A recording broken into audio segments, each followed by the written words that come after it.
Bonjour à toutes et à tous, chers téléspectateurs, bienvenue dans notre programme hebdomadaire de Point de vue et nous analysons aujourd'hui les enjeux économiques, sociaux et politiques de votre pays et de notre continent et au-delà.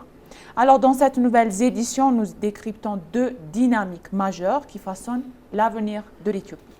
Alors d'un côté, on va voir l'ambition du pays de devenir un pôle numérique régional et un leader africain en intelligence artificielle avec une ambition portée au plus haut niveau de l'État, notamment avec la nomination du Premier ministre Abiy Ahmed comme champion de l'Union africaine et pour l'intelligence artificielle et aussi la santé numérique.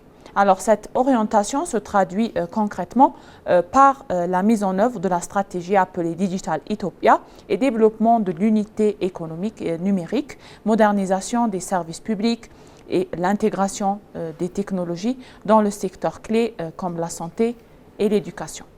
Alors, par exemple, le programme d'identité numérique appelé FAIDA permet déjà à certains citoyens d'accéder à des services bancaires ou administratifs sans se déplacer, mais cette ambition soulève une question essentielle. Le pays dispose-t-il réellement des infrastructures, des compétences et l'accès nécessaires pour concrétiser cette vision?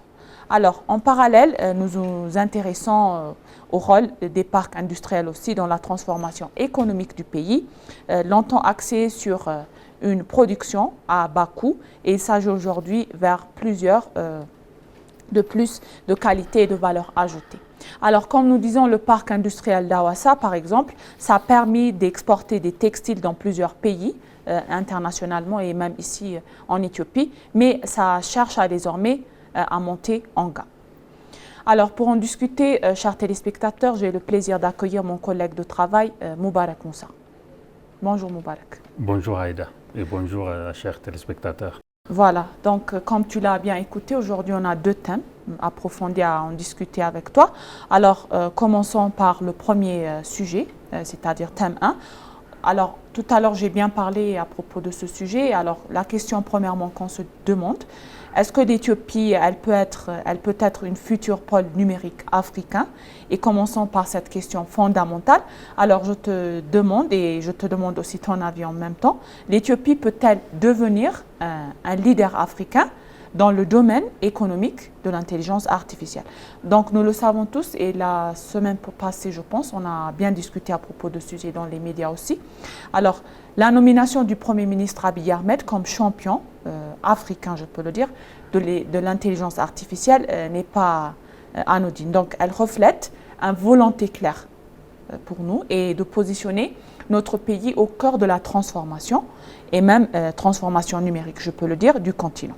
Donc, concrètement, moi je dis que cela pourrait même être identifié et traduire l'organisation des forums africains sur l'intelligence artificielle à Addis Abeba, comme nous le savons, ou encore par la participation active qui désormais à la définition de normes africaines sur les données. Alors, quel est ton avis?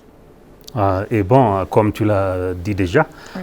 Aujourd'hui on aborde deux thèmes essentiels, chers téléspectateurs, qui touchent à la fois à la stratégie du pays au niveau de la numérisation du pays et à ses réalités économiques concrètes aussi. Donc, absolument, et cette ambition s'inscrit dans une stratégie nationale plus large que ça, souvent résumée sous l'appellation de stratégie numérique de l'Éthiopie, c'est-à-dire stratégique numérique de 2030, que le gouvernement a déjà pris.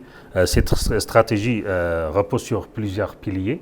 C'est le développement d'une identité numérique, comme tu l'as dit, comme la carte d'identité de FAIDA et l'utilisation de l'IA de numérisation dans des services publics comme le FAIDA et d'autres services bancaires aussi. Et l'autre, c'est la modernisation de la gouvernance de ces services électroniques et l'intégration des technologies dans différents secteurs clés comme la santé et l'éducation. C'est-à-dire, en utilisant ces technologies, notamment l'intelligence artificielle, on peut améliorer, on peut faire un service rapide pour le public. Donc, le public va recevoir un meilleur service grâce à ces technologies notamment à l'intelligence artificielle.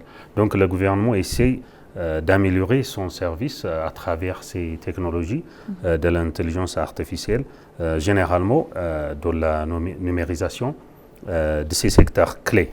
Ce sont deux sujets majeurs très importants pour l'économie, aussi pour les services. C'est-à-dire l'intelligence artificielle va aider la vitesse du service qu'on rend au public. Et pour l'avancement de l'économie, cette stratégie est très importante. Oui, tu as bien mentionné. Donc, ça va améliorer la vitesse. Donc, notre citoyen, sans se déplacer, ils peuvent avoir leur information, toutes les choses. Ils peuvent en discuter, donc ils peuvent avoir ce service sans aucune panique. Donc, ils ne vont pas se paniquer, ils peuvent partir là-bas et en direct. Comme on utilise la technologie moderne, je peux le dire, ça va faciliter la vie de notre citoyen. C'est ça, l'idée en général. Ça raccourcit le temps qu'on prend pour rendre un service et pour recevoir aussi un service. Voilà. Alors, un autre sujet, tout à l'heure, tu as bien parlé, Moubarak. On a parlé à propos de l'identité numérique, Digital 2030. Et maintenant, prenons l'exemple de l'identité de Fayda, comme le système de Fayda. Donc, ils peuvent ouvrir un compte bancaire aussi, ou accéder à des services publics en ligne sans présence physique. Donc, c'est ça raccourcit en vitesse. Et dans les domaines de la gouvernance, certaines administrations, ça leur permet déjà le paiement des taxes aussi. Ça leur facilite de payer et la demande de documents en ligne aussi. Donc, toutes les choses, c'est rectifié comme ça. Oui, services de municipalité, la mairie, tous les services. Santé, les hôpitaux aussi, oui. La digitalisation, ça progresse, c'est ça également. Et certains hôpitaux maintenant à nos jours, ils introduisent des dossiers médicaux électroniques. C'est pas comme avant. Avant, c'était avec des papiers. Maintenant, c'est modernisé et c'est digitalisé. Alors, ça facilite le suivi des patients, notamment dans les zones éloignées. Dans les villages maintenant, tu vois, s'il y avait des problèmes, maintenant, c'est un peu rectifié et ça change. Alors maintenant, sans oublier le rôle croissance de l'intelligence artificielle éthiopien qui développe en ce moment aussi, comme notre Premier ministre est devenu le champion de l'intelligence artificielle, non pas seulement pour notre pays, mais à travers le continent, je peux le dire. Ça développe des solutions locales comme des outils de traduction automatique en langue éthiopienne, donc immédiatement, ou des systèmes d'analyse agricole aussi pour prédire des maladies des cultures. Comme tu l'as dit, déjà, le Premier ministre a été récompensé pour ses travaux merveilleux, pour le travail.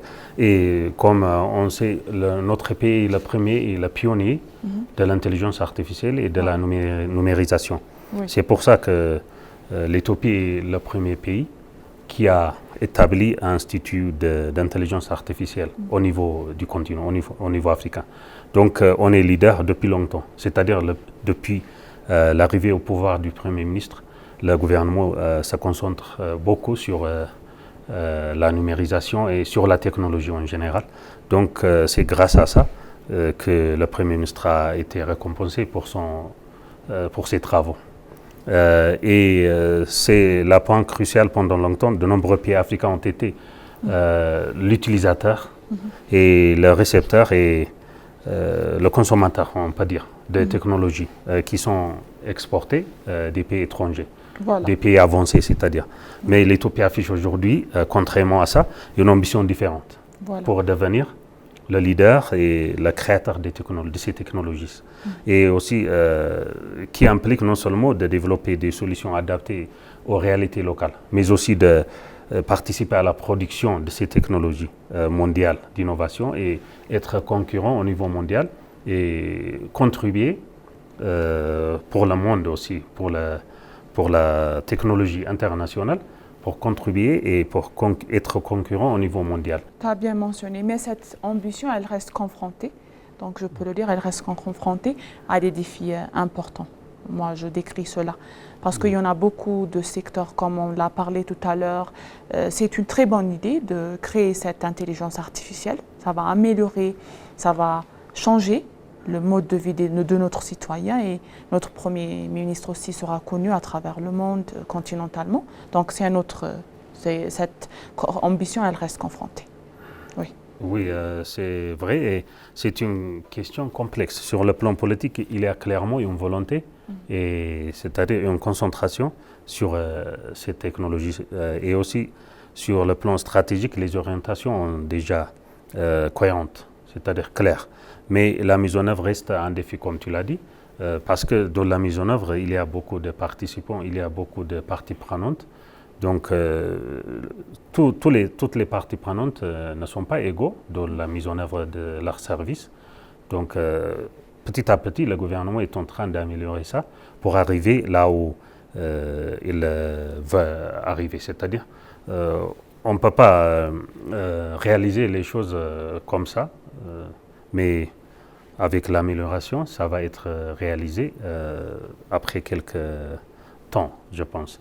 On peut prendre comme exemple des infrastructures numériques, l'accès à l'Internet et d'autres aussi. Bien qu'en amélioration, il reste inégal. C'est-à-dire, si on peut prendre, les zones rurales ne sont pas développées. C'est-à-dire, il n'y a pas beaucoup de connexions et les connexions sont pauvres. Et donc, quand on compare les zones rurales et urbaines, donc il y a beaucoup de lacunes et beaucoup de différences. Donc on peut dire qu'il n'y a pas d'inclusivité, c'est-à-dire il n'y a pas de, c'est pas juste. Et même dans les zones urbaines, la qualité des réseaux peut poser problème quelquefois, même dans les villes que nous vivons. Donc si le gouvernement va améliorer et va être plus inclusif, c'est-à-dire la numérisation et l'avancement de ces technologies vont être plus inclusifs pour le futur, pour que le pays est très rapidement amélioré au niveau des services Internet et au niveau des services des technologies généralement.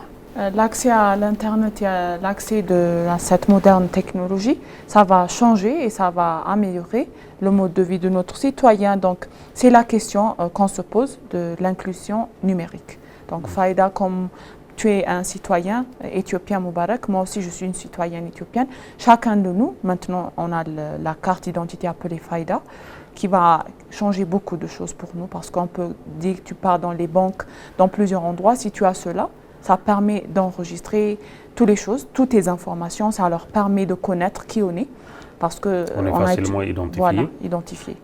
Et aussi, ça empêche les gens qui sont fraudes, qui font des choses frauduleuses, donc ça empêche les crimes aussi. Exactement, Moubarak. Donc, tu as bien expliqué, d'où l'importance de cette formation. On a parlé de créer, à propos d'une élite numérique, c'est une grande partie de la population aussi en marche. Donc, c'est d'où l'importance de cette formation. Moi, je pense que ça va créer beaucoup de choses, même au futur. C'est un bon début pour nous et ça va aussi continuer et ça va changer aussi. Disons comme ça, on peut dire, on peut se poser une question centrale ici. Peut-on construire une économie numérique inclusive si une partie importante de la population n'a pas accès aux outils de base, c'est-à-dire aux outils de base comme les services de téléphone et les services autres technologies de base. Il faut qu'on améliore. Si on améliore ça, ce qui reste, on va être vraiment le leader, non seulement de l'Afrique, mais aussi du monde entier. Exactement. Donc, il y a aussi une question de la souveraineté numérique qu'on se pose. Donc, on a bien parlé. Donc, après quelques instants, il y aura aussi peut-être une université d'intelligence artificielle. Ça aussi, c'est vraiment connu. Et il y aura des programmes en intelligence artificielle, des data de sciences. Donc, il y en a beaucoup de choses à mentionner. Donc, des jeunes entrepreneurs, c'est leur moment à travailler à propos de ce sujet. Et c'est vraiment, il y a aussi cette question de souveraineté numérique qu'on doit se poser. Moi, je dis ça. Je dis toujours que la question de l'inclusivité, c'est très important. Parce que si les investissements se concentrent uniquement dans les zones urbaines, sans les zones, c'est-à-dire rurales, les secteurs technologiques de pointe, on pourrait assister à une forme de dualisation économique. C'est-à-dire qu'il y a beaucoup de lacunes, beaucoup de différences entre les deux zones. Une élite numérique très connectée d'un côté et d'autres, et une majorité laissée en marche, laissée derrière. Derrière, voilà. Donc, il faut, comment on dit, il faut raccourcir ces lacunes et ces différences, et il faut faire une balance et un équilibre entre les zones urbaines et les zones rurales. Donc, c'est la question très importante dans ce secteur. Dans ce secteur, oui. Et cela aussi, ça s'inscrit dans l'ambition de faire Addis Abeba, la ville capitale éthiopienne, un hub technologique régional. Donc, ça va améliorer. Il y en a des gens qui n'utilisent pas la moderne technologie, mais ça peut changer. Même, je te l'ai dit, en ce moment, même au futur, pour les générations futures, ça va créer une nouvelle chose. Donc peut-être il y aura une grande chose, on ne sait pas. Maintenant, on a créé l'intelligence artificielle et après cela, moi, je te dis que ça va changer immédiatement. Et il y en a beaucoup de choses qu'on va voir. Oui, c'est ça. Parce que notre Addis Abeba est la ville capitale éthiopienne, même africaine. Donc notre Premier ministre est devenu champion. Donc ça va devenir, la ville va devenir un hub technologique. Tout à fait. Le développement de l'intelligence artificielle, de l'IA, ne repose pas seulement sur les infrastructures. Il faut aussi la main-d'œuvre qualifiée pour bien utiliser ces intelligences artificielles. Donc, il faut former des ingénieurs, des scientifiques des données, mais aussi sensibiliser les citoyens à l'usage, comment on utilise de ces technologies. Donc, il faut se concentrer aussi, au-delà de développement, de la construction des infrastructures de l'intelligence artificielle, comme la mise en œuvre ou la création de l'Institut d'intelligence artificielle. Il faut aussi se concentrer sur la formation des jeunes pour bien utiliser ou pour savoir comment utiliser ces technologies et ces intelligences artificielles. Donc c'est pour ça que le gouvernement a récemment mis en œuvre l'initiative de 5 millions de codeurs. Donc les jeunes gens sont en train d'être formés jusqu'à maintenant. On a fait quelques millions de formateurs jusqu'à maintenant, dans le codage, c'est-à-dire. Et il reste un peu. Donc dans ces 2 ou 1 an ou 2 ans, les 5 millions vont être achevés. Donc si tu imagines que si on a 5 millions de codeurs, dans un seul pays, ils vont faire beaucoup de choses, non seulement pour l'Éthiopie, mais aussi pour l'Afrique. Ils vont faire un miracle, une victoire pour notre continent. Oui. D'accord, donc j'espère qu'on a bien parlé à propos de ce premier sujet, Moubarak, de cette intelligence artificielle. Donc maintenant, nous allons passer au deuxième thème. C'est-à-dire les parcs industriels.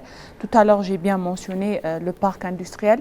C'est un moteur de souveraineté économique. Donc, c'est la première question aussi qu'on se demande. Alors, depuis plusieurs années, on sait que l'Éthiopie a mis sur les parcs industriels pour stimuler sa croissance. Donc, le parc industriel d'Hawassa qui va créer de nouvelles choses pour nous. Donc, nous savons tous que le parc industriel de Hawassa, ça exporte des textiles. C'est pour l'économie de notre pays, ça va améliorer cela. Donc, c'est un bon départ, je pense, Moubarak, pour nous. Donc, comme on parle de parc industriel de Hawassa, comme tout à l'heure, on a parlé de l'intelligence artificielle, ce sujet aussi, ça peut créer une chose moderne. Et s'améliorer, se développer, ce n'est pas quelque chose de facile. Ce n'est pas seulement gagner de l'argent en exportant des textiles, mais le parc industriel d'Hawassa est en train de créer de nouvelles choses pour nous, pour les générations futures, pour les citoyens. Donc, as-tu des choses à mentionner à propos de ce parc, Moubarak? Oui, comme tu sais, depuis plusieurs années, l'Éthiopie a construit les parcs industriels dans différentes parties du pays, qui sont utilisés comme levier de la croissance du pays. L'objectif était clair, développer une économie manufacturière capable de créer des emplois, générer des exportations et réduire la dépendance aux importations. Mais c'est concentré seulement sur la petite et moyenne entreprise, c'est-à-dire sur les industries de base, pour être amélioré petit à petit à d'autres parties de l'industrie. Donc, ce qui est différent dans ce gouvernement, c'est que ces petites et moyennes entreprises vont être avancées dans les niveaux de grandes entreprises, c'est-à-dire amélioration de leur niveau est faite. Donc c'est ça le plus important dans notre temps actuel. Voilà, donc ça montre, le modèle montre aujourd'hui ses limites, donc ça a changé. Tu vois, c'était pas comme avant. Le parc industriel de Hawassa, ça produit des vêtements de textile, beaucoup de choses, des marchés internationaux. Grâce à cette main-d'œuvre, ça a créé des choses spéciales pour nous. Donc, grâce à ça, on peut gagner beaucoup de choses. Il faut travailler plus. Moi, je dis bravo pour les investisseurs, pour tous les gens qui travaillent là-bas. Donc, cela, ça a créé un très bon modèle pour nous. Et donc, on doit voir beaucoup de choses sur cela aussi. Oui, c'est une évolution importante. Oui. Au départ, les industries étaient concentrées sur les industries faibles, comme je l'ai dit, comme le textile. L'objectif était d'attirer des investisseurs étrangers grâce à une main-d'œuvre compétitive.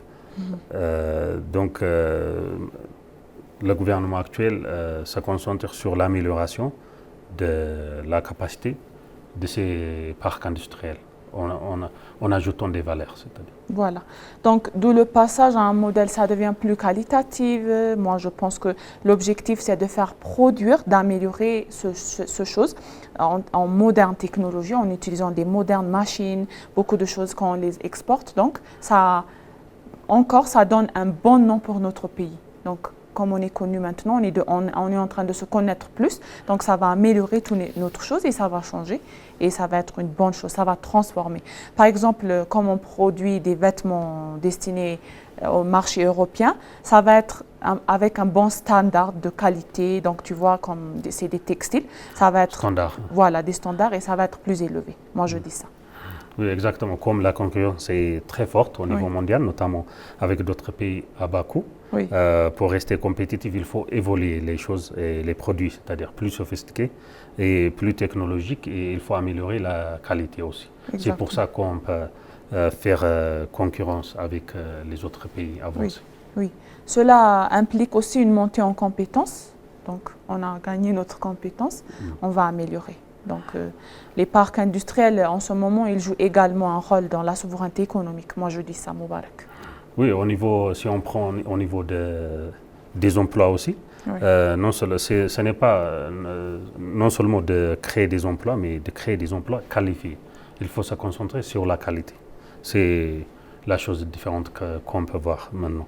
Cela nécessite de formation, de transfert de technologies et une collaboration étroite avec les entreprises et avec différentes parties prenantes. Oui, non pas seulement ça renforce les liens avec l'économie locale aussi. Donc des textiles, comme ils se produisent ici, donc il faut aussi souligner les liens qu'on a avec l'économie locale. Pas seulement avec les autres, mais ici aussi, il faut travailler plus et améliorer encore cela.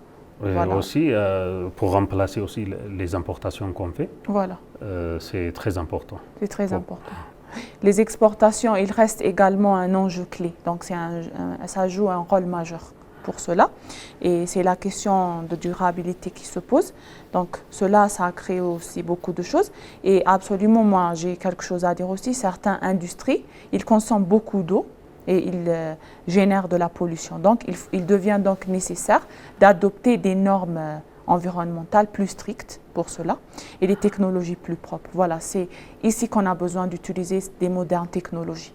Ce n'est pas seulement exporter, mais il faut changer ce chose en termes modernes. Voilà. Oui, ça contribue aussi au niveau d'amélioration de l'équilibre commercial. C'est-à-dire que si on fait beaucoup de produits locaux ici, on contribue à l'équilibre de la balance commerciale entre les importations et les exportations. Si on produit ici, on remplace et on réduit les importations qu'on fait des pays étrangers. Donc comme ça, l'équilibre va être réalisé dans l'économie. Donc on va en conclure notre sujet de point de vue d'aujourd'hui avec toi. Donc en conclusion, l'Éthiopie, elle avance avec une vision ambitieuse, combinant de transformation numérique et de développement industriel. Moi, je pense cela, n'est-ce pas? Oui. Mais cela, c'est la réussite, ça dépend d'un équilibre entre ambition, inclusion et efficacité. Et moi, je dis que surtout la capacité à relever des défis majeurs, par exemple l'infrastructure, formation, gouvernance et compétitivité. Donc, c'est cela, moi, j'ai à dire en conclusion. Ah ouais, absolument, tu as raison. Oui. Le numérique et l'industrie ne sont pas opposés, comme tu l'as dit, ils sont complémentaires. L'intégration des technologies dans le processus industriel est essentielle aussi pour montrer l'industrialisation du pays et l'avancement du pays. Et c'est peut-être là que se joue l'avenir de l'Éthiopie, dans sa capacité à combiner la transformation économique d'un côté et la transformation industrielle de côté. Donc les deux sujets qu'on a déjà abordés sont très importants dans cette perspective. Oui. Mais pour y parvenir, il faudra surmonter des défis majeurs qu'on a déjà mentionnés, comme la pénurie des infrastructures et l'amélioration aussi. La formation est importante pour créer une main-d'œuvre qualifiée et la gouvernance de ces services aussi.